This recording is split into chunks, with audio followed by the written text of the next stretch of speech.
That may be the greatest catch I've ever seen in my life. Alright guys, before we get into the video, what I need to do is I need to give a massive shout out to Notification Gang for non-stop coming out to the video premieres. I mean, we have had like 50, 60 people at the video premieres as of late, where everybody is just chatting in the live chat, where I can actually go through and have a Dynasty conversation with y'all and answer your questions at the same time.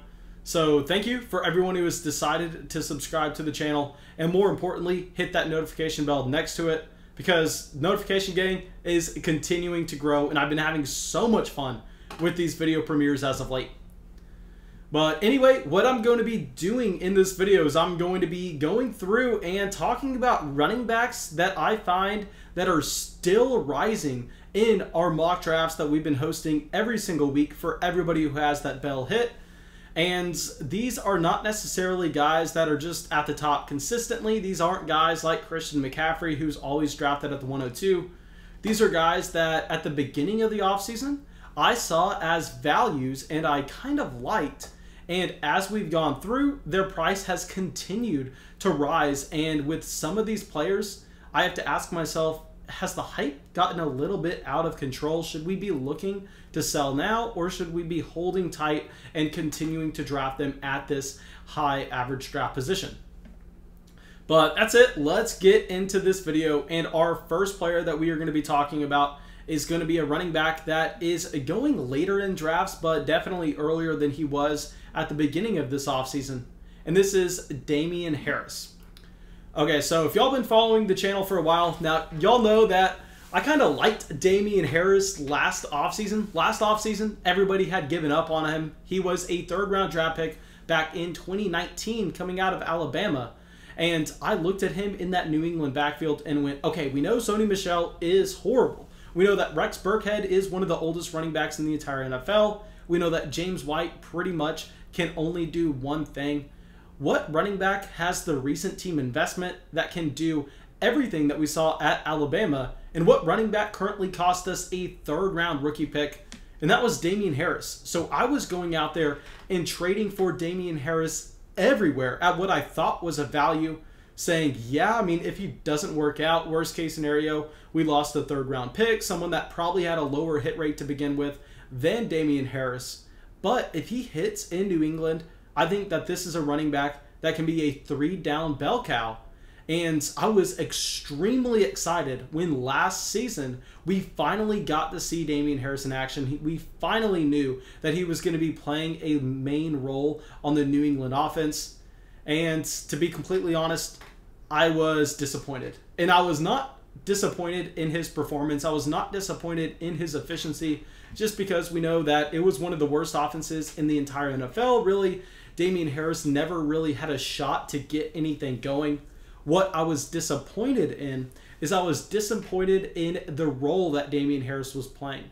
Damien Harris, instead of stepping into a role where the New England Patriots were willing to use him on all three downs and use every aspect of his game, instead, they went out there and they plugged him in as a one-for-one replacement with Sony Michel.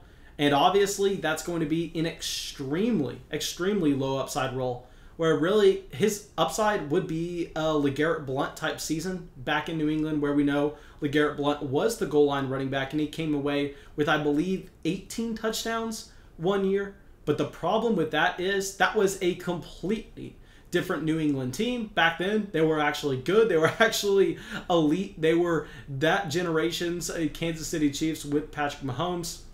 But with Damien Harris playing on a New England team that really has no direction and really no hope to get significantly better, if he's not catching passes out of the backfield, which I know he has that talent, we saw it at Alabama, and that's why I was aggressively targeting him in trades last offseason.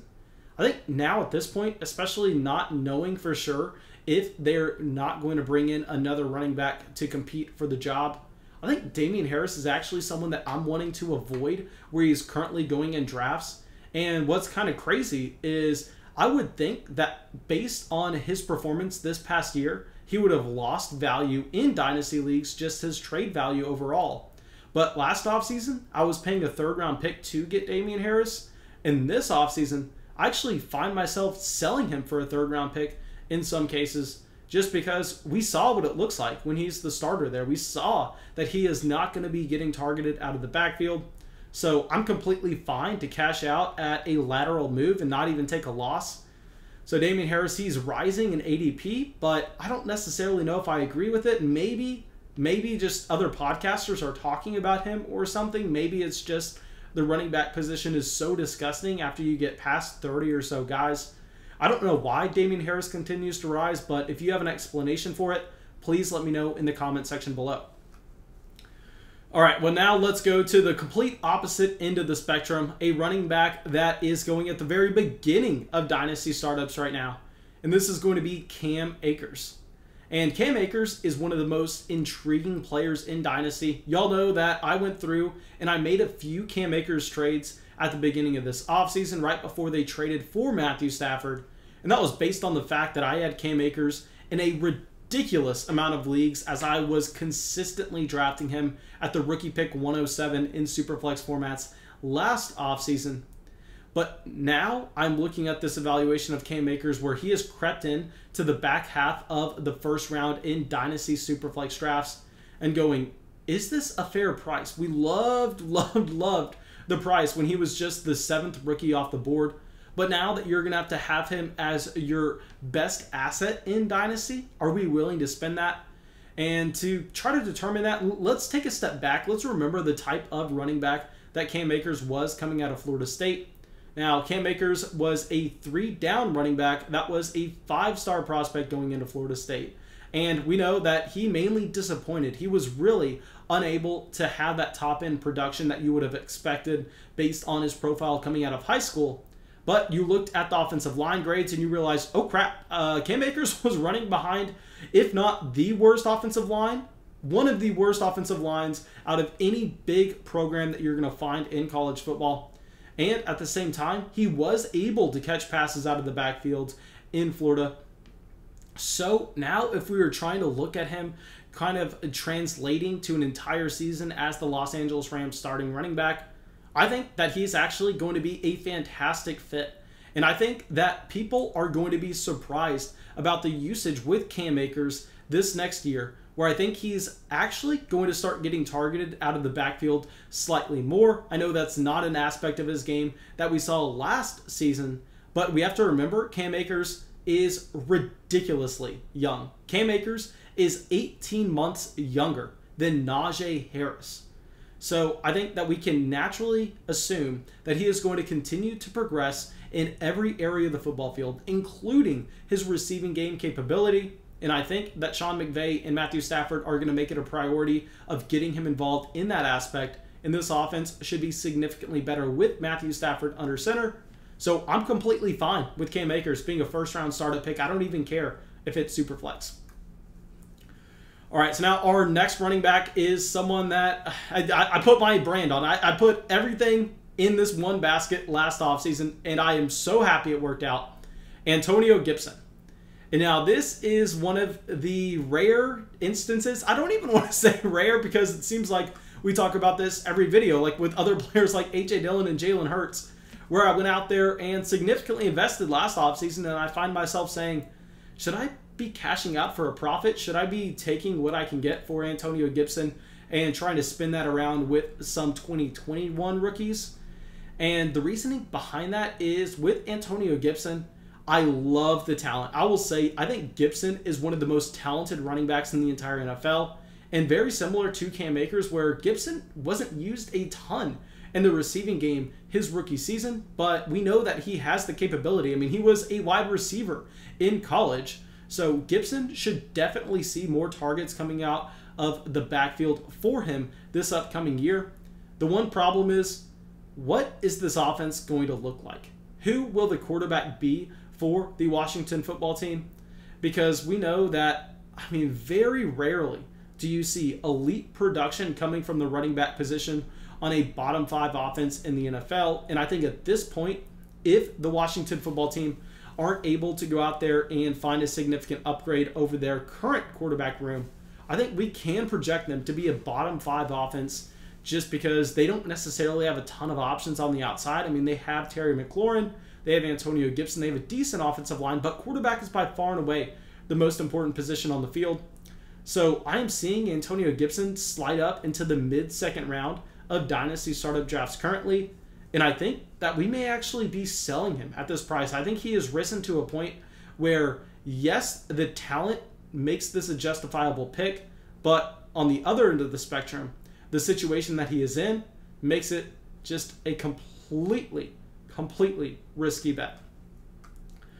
All right, so now our next player that we are going to talk about is going to be someone that I know y'all continue to hate me for because we just uploaded the video where I was calling him overrated in Dynasty. Here, we're going to be talking about Javonte Williams.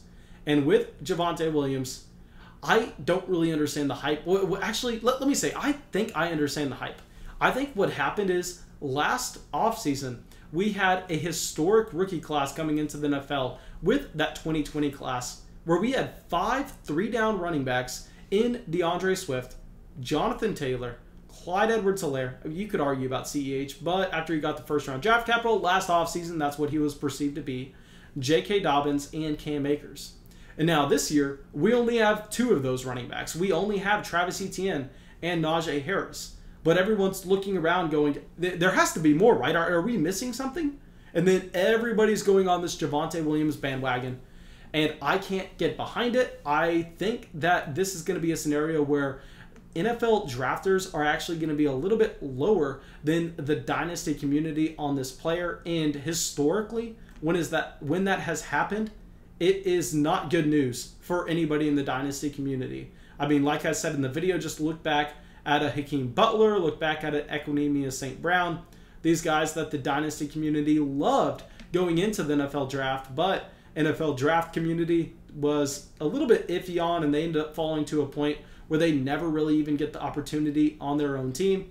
I think Javonte Williams may fit that mold a little bit, where right now he is going in the 4th, 5th round of Dynasty startups. I actually saw a $150 startup where Javonte Williams went ahead of Clyde Edwards-Helaire, and that was just straight up asinine. I mean, that was one of the worst picks that I've ever seen. So I'll say Javonte Williams, I just have no interest in hyping on this bandwagon, as I think it's completely off the rails. All right, so now our last player that we are going to be talking about is someone that a ton of people in the flock have, and I'm begging y'all to go out there and sell him. And this is A.J. Dillon. So yes, A.J. Dillon. I loved him last offseason. We were the A.J. Dillon channel. Everybody in the flock has him because we were able to go out there and get him at a late 2nd, early 3rd price point where you are pretty much paying nothing for A.J. Dillon. And currently, he is creeping up to the value of a late 1st round pick because all these clown Dynasty analysts are just now realizing that Aaron Jones is an unrestricted free agent and most likely not going to be in Green Bay. Well, that's been the case the entire time. And y'all were wanting to value him at an early 3rd round pick this entire time. Now it's jumping up to a late 1st based off of nothing, based off of just people finally realizing what's going on. No, I think what should have happened the entire time is I think A.J. Dillon should have been valued at the early 2nd round throughout 2020 and 2021. And now what's happening is you're seeing a lot of people trying to overcorrect. That way they don't find themselves looking stupid for criticizing A.J. Dillon last offseason. So please, guys, everybody in the flock, I know we have a ton of shares with him. I continue to see him rise up these draft boards just because everybody else is catching up to what we've already known about. Go out there and see if you can sell for a profit. I've already been selling for the rookie pick 108 in Superflex formats where we know we're going to be able to get a player like a Devontae Smith falling to us in that range, or maybe even a Trey Lance. That is a complete smash. I'm doing that every single time and just taking a massive profit on our investment, what we made last year. Okay, now, thank you guys. I really hope y'all enjoyed this video. I really hope y'all got something from it. As always, go down there, drop a like, leave a comment, subscribe to the channel. It helps us out a ton, and I will see y'all with the video tomorrow.